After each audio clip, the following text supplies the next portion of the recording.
छत्तीसगढ़ के अभयारण्यों के नाम ट्रिक से जानने का प्रयास हम करेंगे आज। इस ट्रिक का फॉलो करके आप सबसे पहले 11 अभयारण्यों का नाम जान सकते हैं। साथ में ही कौन कौन अभयारण्य सबसे बड़ा है, उसके बाद छोटा कौन सा है, उसके बाद छोटा, उसके बाद छोटा और लास्ट में सबसे छोटा बादल खोल है। इस ट्रिक के माध्यम से जितने भी अभयारण्य हैं वो घटते हुए क्षेत्रफल के आधार पर अपने आप बने हुए हैं। तो हमारा जो ट्रिक है वो ट्रिक इस प्रकार से है। पहली बार पढ़ेंगे तो जटिल लग सकता है, लेकिन एक दो बार प्रयास करेंगे तो आप आराम से नाम और क्षेत्रफल का सीक्वेंस आराम से जान सकते हैं। तो हमारा जो ट्रिक है वो है तमोर सीता अचानक से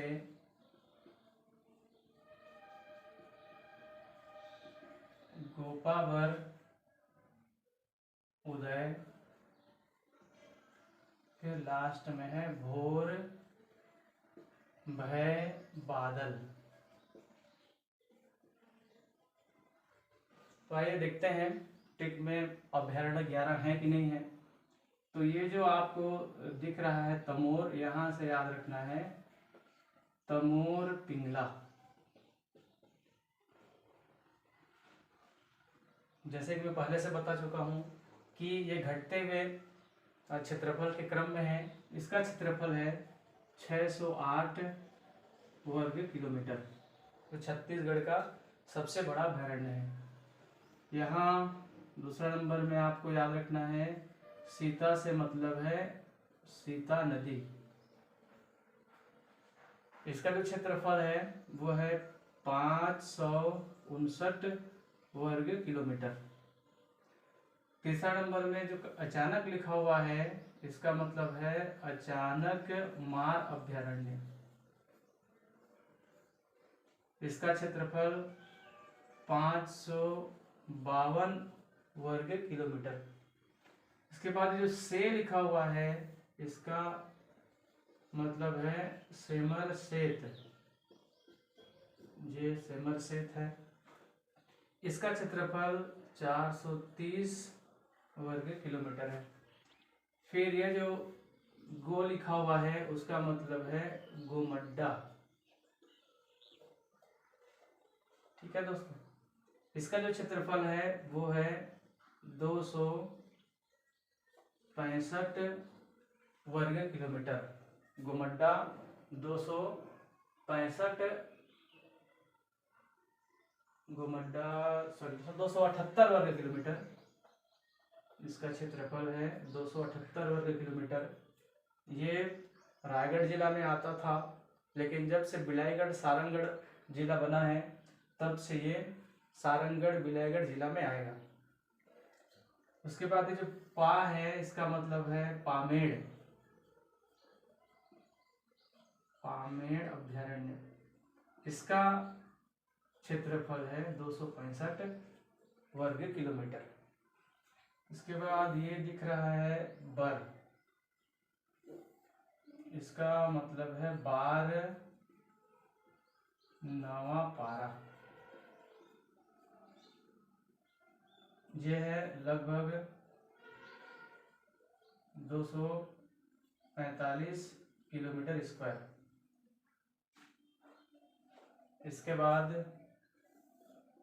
उदय से है उदयंती, ये है 230 वर्ग किलोमीटर। उसके बाद भोर से आपको याद रखना है भोरम देव, भोरम देव। इसका जो क्षेत्रफल है वो है 163 वर्ग किलोमीटर। भय से याद रखना है आपको भैरमगढ़, इसका क्षेत्रफल है 139 किलोमीटर स्क्वायर। उसके बाद यहाँ है बादल खोल, बादल खोल। ये है दोस्तों छत्तीसगढ़ का सबसे छोटा अभयारण्य, जिसका क्षेत्रफल है 105 वर्ग किलोमीटर। तो दोस्तों ये जो क्षेत्रफल लिखा हुआ है, हो सकता है किसी में थोड़ा बहुत कम ज़्यादा हो सकता है, लेकिन जहाँ तक मुझे याद आ रहा है मैं क्षेत्रफल को सही लिखा हूँ, ऐसा मुझे लग रहा है। किसी में कम ज़्यादा होगा तो आप लोग कमेंट करके ज़रूर बताएंगे।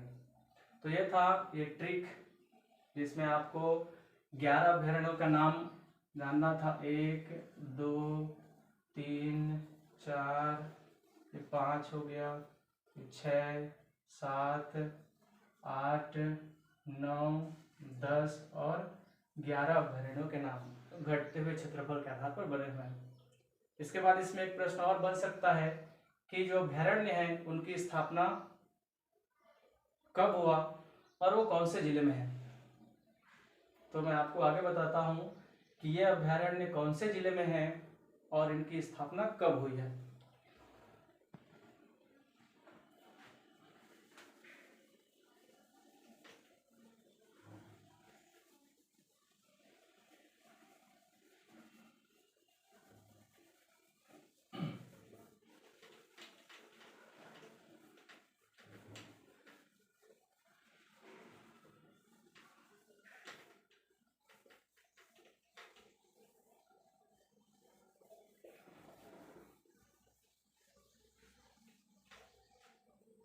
तो अभी देखने वाले हैं हम कि ये जो अभ्यारण्य हैं ये अभ्यारण्य कौन से जिले में है और इनकी स्थापना कौन से सन में हुआ है।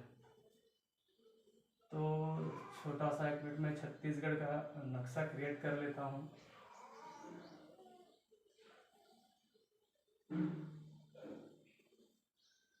उसके बाद अपन सबको डिटेल से देखते देखते जाएंगे। तो ये है हमारा छत्तीसगढ़ का नक्शा। इसमें अब हम देखने वाले हैं अभ्यारण्यों का जिला और उनका स्थापना कब हुआ है। तो थोड़ा बहुत जिलों के बारे में जानकारी हमको रखना है। ये जो एरिया है ये है बलरामपुर जिला। बलरामपुर जिला, इस बलरामपुर जिला में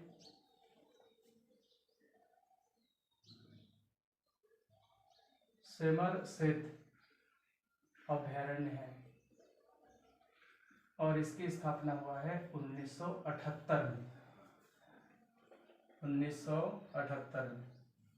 उसके बाद ये वाला एरिया में लगभग में है आपका दूसरा नंबर का जिला सूरजपुर, और सूरजपुर में अभ्यारण्य है सबसे बड़ा तमोर पिंगला। इसकी स्थापना भी 1978 में ही हुआ है। ये वाले एरिया में लगभग में है जसपुर जिला। यहाँ है सबसे छोटा अभ्यारण्य बादलखोल। इसकी स्थापना हुआ है 1975 में। ये आसपास में रायगढ़ जिला है और अभी यहाँ आसपास में सारंगगढ़ जिला आ गया, सारंगगढ़ बिलाईगढ़ जिला। तो यहाँ हो गया सारंगगढ़ बिलाईगढ़। यहाँ पर है गोमड्डा अभ्यारण्य। इसका स्थापना भी 1975 में ही हुआ है। इसके नीचे में इस वाले भाग में लगभग आपको मिल जाएगा यहाँ पर बलौदा बाजार।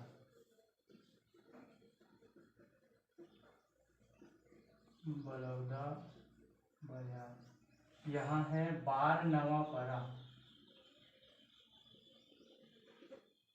इसकी स्थापना हुआ है 1976 में। यहाँ है गरियाबंद।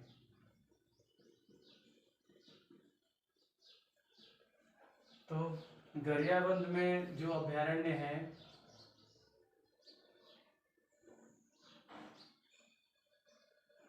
वो है उदयंती।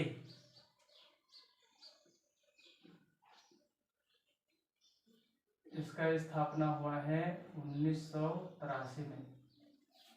यही आसपास में धमतरी जिला है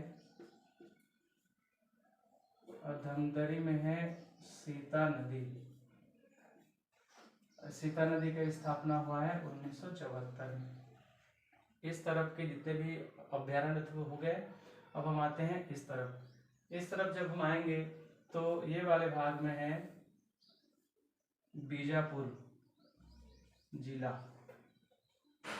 इस बीजापुर में 2 अभ्यारण्य हैं। कौन कौन से 2 अभ्यारण्य हैं? पहला अभ्यारण्य है पामेड़ और दूसरा अभ्यारण्य है भैरमगढ़। इन दोनों का स्थापना हुआ है 1983 ईस्वी में। थोड़ा ऊपर जाएंगे इस तरफ तो यहाँ पर हमें मिलेगा कवर्धा। तो सीक्वेंस में देखिए कितने अभ्यारण्य हो गए? 1 2 3 4 5 6 7 8 और 9 हो चुका है। यहाँ पर मैं लिख देता हूँ 10वां नंबर। ये मत सोचिए कि 9वां कहाँ गया, ये 9वां और ये 10वां यहीं पर है। 8वां और 9वां यहीं पर है, 10वां यहाँ पर है। कवर्धा में है भोरमदेव अभ्यारण्य। इसकी स्थापना हुआ है 2001 में। इसके थोड़ा ऊपर जाएंगे तो इस वाले भाग में आपको मिलेगा मुंगेली। यहाँ अभ्यारण्य है, उसका नाम है अचानक मार और इसकी स्थापना हुआ है 1975 में। तो यहाँ से हमको 9 नंबर मिस नहीं हुआ है। ये 8 नंबर में पामेड़ है, 9 नंबर में भैरमगढ़ है जिनकी स्थापना 1983 में हुआ है, 10वां नंबर में भोरमदेव, 11वां नंबर में अचानकमार। तो यहाँ हम जब देखेंगे तो हमें पता चलता है कि ये 1974 सबसे पहले का अभ्यारण्य है, उसकी स्थापना सबसे पहले हुआ है। और यहाँ 2001 ये भी एकदम न्यूएस्ट है, एकदम नवीन है। सबसे पहले इसका स्थापना हुआ है अभी के हिसाब से, और सबसे बाद में 2001 में भोरमदेव का स्थापना हुआ है।